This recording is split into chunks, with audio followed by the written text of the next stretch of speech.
from 128 women down to 4. We're at the semifinals of the 2023 Australian Open. 2 semifinalists are looking to make their first ever major final, and the other 2 are looking to add to their trophy case. We're going to break it all down here on Advantage Receiver.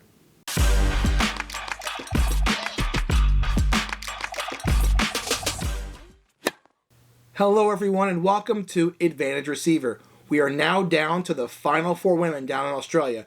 Who is going to make the first major final of 2023? First, let's break down what happened in the quarterfinals. First up, we had Elena Rybakina, Wimbledon champion of last year, taking on Elena Ostapenko, French Open champion from about 5 years ago. And Rybakina served the best she served all tournament, 11 aces against Ostapenko, and won that in straight sets. But who would she play? She would play the winner of Victoria Azarenka and Jessica Pegula. Now, when we did our predictions for the quarterfinals, I thought Pegula was going to win. She was playing really well, one of the favorites, but it was not meant to be. Victoria Azarenka, 2-time Grand Slam champion, back in Australia about a decade ago, beats Pegula in straight sets, and then she advances to the semifinals. Who will be on the other side of that semifinal? Well, first quarterfinal was Karolina Pliskova, former world number 1, against Magda Linette. Big surprise on the women's side for sure. And we predicted that Magda Linette would win in 3 sets. She won in 2. She won in straight sets. She played very well, very composed for someone being in that position for the first time. Who would she play? You had Aryna Sabalenka taking on Donna Vekic. Now, we mentioned on the show that Vekic has had a 5-1 head-to-head lead over Sabalenka, but that did not look like it mattered in that match. Sabalenka looked very strong, especially the second set. The first set was kind of a messy match, a lot of mistakes and stuff, but in the end, Sabalenka was able to be the better player. Plus, Vekic had 13 double faults. Not exactly the best method to beating a player of Sabalenka's caliber in a quarterfinal match of a major. But, so now we have Linette, Sabalenka, Rybakina, and Azarenka. Let's break it all down for you. Who is going to the finals? So the first semifinal we're going to go over is Elena Rybakina and Victoria Azarenka. Rybakina, like we said before, Wimbledon 2022 champion. Now looking to make her second major final of her career. She's only dropped 1 set in route to the semifinals, which against Danielle Collins in the 3rd round, which is a really good battle for Rybakina to get through that. She has 35 aces for the tournament, which is the most of any of the players. 35 aces for Rybakina in this tournament. 11 of them were against Ostapenko, like I mentioned. For me, like I said, her eye-opening match was against Swiatek, and that match against Swiatek, it was, I was like, whoa, okay. Looks like Rybakina, to me, it looks like she's ready to win another major, and she played that way against Swiatek, so definitely her serving has definitely got her there, and she's playing like she did when she won the Wimbledon trophy last summer.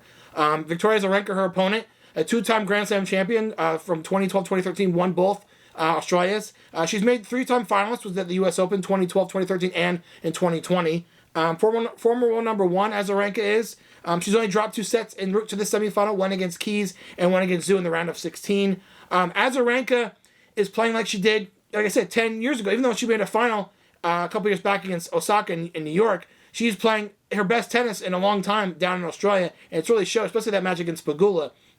Like I said, Pegula was one of the favorites to win this tournament, and Azarenka played really solid and really well, especially returning the Pegula serve was what I thought was the keys to Azarenka winning that match against Pegula, and she's right in the semifinals, looking to make another major final down in Australia against Elena Rybakina. Keys to victory for me, for Rybakina, it's her serve. She's dominated with her serve the entire tournament. Like I said, 35 aces of the tournament for her. Playing really well on the serve, facing very little break chances. She's dominated with the serve. That's the key for me for her to win this match. For Azarenka, it's her return. Her return game has been really strong this year. Like I said, especially that match against Pegula, her return was really on, really taking the ball early and hitting it really well off the return for her. And like I said earlier, the biggest wins for me, Rybakina over Swiatek and Azarenka over Pegula. Those are big quality wins for both those ladies. Who do I like? I still, like I said, that win for Rybakina over Swiatek in that match, to me, made me think, okay, Rybakina's winning. I'm not going to get off that kick. I know Azarenka looked great. Azarenka looked great against Pegula. That was really her best match of the tournament. But I got to go with Rybakina. She's dominating with the serve. She's playing really well off the ground. Rybakina, to me, seems like primed to get to another final here, and I like Rybakina in straight sets over Azarenka. It should be a fantastic match, but I'm going to have to go with Rybakina in straight sets.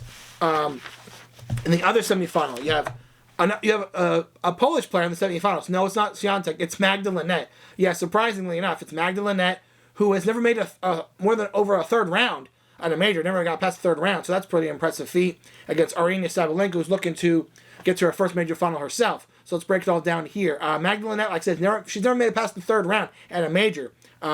Actually, her winning percentage is less than 50% for her career, which is surprising. Her whole career, she's about a 47% player, so less than 50%, and she's in a semifinal of a major. Really good stuff for Lynette. She's only dropped one set en route to the semifinals, was against Kontaveit in the second round, so she's playing pretty efficiently right now for a player that's never been in this position, so she's doing a really good job in this tournament. Most impressive victories for her, she has the most impressive victories of any semifinalist, to me. Kontaveit in round two. Kontaveit's a former world number 2. So for Kontaveit to play that match and Lynette beat her, that's impressive. Then Garcia won the WTA finals last year. She was in the semifinals of the U.S. Open. Lynette got past her. Pliskova, a former world number 1, a Grand Slam finalist. Lynette got past her. So Lynette has taken the draw as it comes to her and knocked everybody down. And she's in the semifinals against Sabalenka. So Lynette has to do another monumental feat again to get to the finals. But will she? Her opponent, Aryna Sabalenka, looking for her second straight. She's in her second straight semifinal. Made the U.S. Open finals last year. In her fourth overall, she's made the semifinals at Wimbledon in 2021. Also, the U.S. Open semifinals in 2021 as well. Of course, we know about the serving woes. The serving woes have been well documented. She had 428 double faults last year in 55 matches. It's averaged about roughly 8 per match. Not good stats last year. That's why she didn't really do as well. She could have she still made the semis in New York, which is still impressive to say the least. And then this year she's turned it around for sure so far. Only 20 double faults in 5 matches for Sabalenka. So her serving has gotten a lot better since the double fault yips of last year.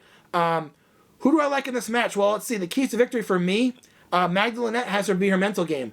What I mean by that is she's played these players that have more accomplished more things than her. Kontaveit, Garcia, Pliskova, they've all gone to these big heights in the sport. Number 2 for Kontaveit. Garcia's won a WTA final, major semifinalist. Pliskova, major finalist, number 1 in the world. So Lynette is playing these players that have accomplished more than she ever has at being a 30-year-old player. So she's had to keep her mental game strong against a player like Sabalenka, who's a big-time player, believes she can win this tournament in Sabalenka. She's just got to have her mental game strong for that match against Sabalenka. And then for Sabalenka, it's got to be limit her mistakes. She had a couple mistakes yesterday against Vekic. The double faults, yips, seem like they're gone, but she has to limit those mistakes in order to win this match. Because if she makes a lot of mistakes, Lynette's going to jump on that. And I think that's a key for Lynette to possibly win this match. Who do I like? I like Aryna Sabalenka in straight sets. Look, I know Sabalenka hasn't lost a set this entire tournament. And she's looking like she believes she can win this. Will I pick her over Rybakina? We'll see what happens. If they both get there, I'll make my predictions on Friday for the women's final. Sabalenka, like I said, Sabalenka's playing like a player that believes she can win this, and she knows she can. She believes it. She believes in her game. I think Lynette, I don't think she's scared of the moment. I don't think that's the case. But I think Sabalenka is too confident right now to let a player like Lynette come in there and get to her first major final. So Sabalenka's been knocking the door for the last couple of years. She's finally fixed her double fault issue. She is coming to this Australian Open believing that she can win, and I think she will win in straight sets over Lynette. So my projected final is Rybakina and Sabalenka, which would be a fantastic final. Sabalenka will be looking for her first major, and Rybakina will be looking for her second major overall after winning Wimbledon in last year's Wimbledon. So that is going to do it for the breakdown of the women's semifinals. It's tough watching it because of the East Coast time. I think it starts at 3:30 a.m. Eastern for Rybakina Azarenka, and then 4:45 a.m. roughly between Sabalenka and Lynette. So I'll try to step and watch. If I fall asleep, which has happened, I'll definitely look at the highlights the next day to check out who won, and we'll reconvene here on Friday for the women's final. Who will get to the final? Should be interesting enough.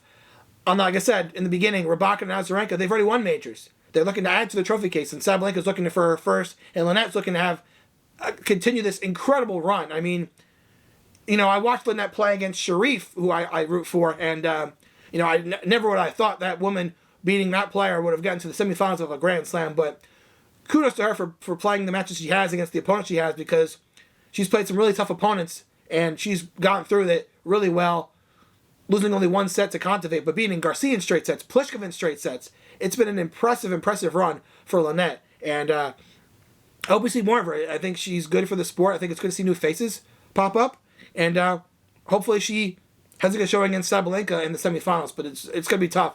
Sabalenka's playing extremely well right now We'll see what happens. Thank you so much for watching today. I really appreciate it. If you liked the video, please leave a like. It lets me know you're enjoying the content today. Leave a comment. Let me know who you think is going to advance in the semifinals. Who is going to make the final of the first Grand Slam of 2023. And keep it here to Advantage Receiver for all the news and updates of everything taking place down in Melbourne.